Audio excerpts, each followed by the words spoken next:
التكبر يكشف عن نفس مريضة.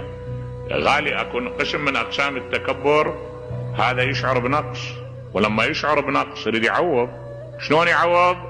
يتكبر. ما عنده شيء طبيعي يصعد به، يدور له شيء غير طبيعي يصعد به، يقوم يدعي ادعاءات، يقوم يتخالج، يقوم مثلا مشيته غير طبيعية، قعدته غير طبيعية، ادعاءات عريضة طويلة. هذا يدل على فقر نفسي، يدل على مرض بالداخل. وبالعكس الإنسان الناضج كلما ازداد نضوجا ازداد تواضعا.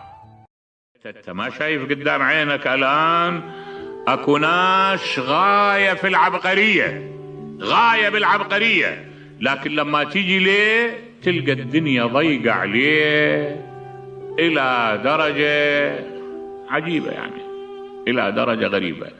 وتلقى واحد لا والله أبدا، يعني تلقى واحد مثلا لا يعقل لا يفهم لا هاي، لكن الدنيا تدر عليه بشكل لا حدود له.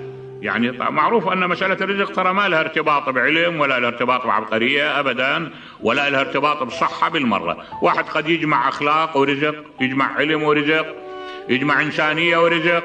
واحد لا رزق ولا إنسانية، اثنين ماكو زين، وكل واحد شكل ما توزيع الله عز وجل. شنو هو؟ الله تبارك وتعالى تقسيم لهذا الوجود،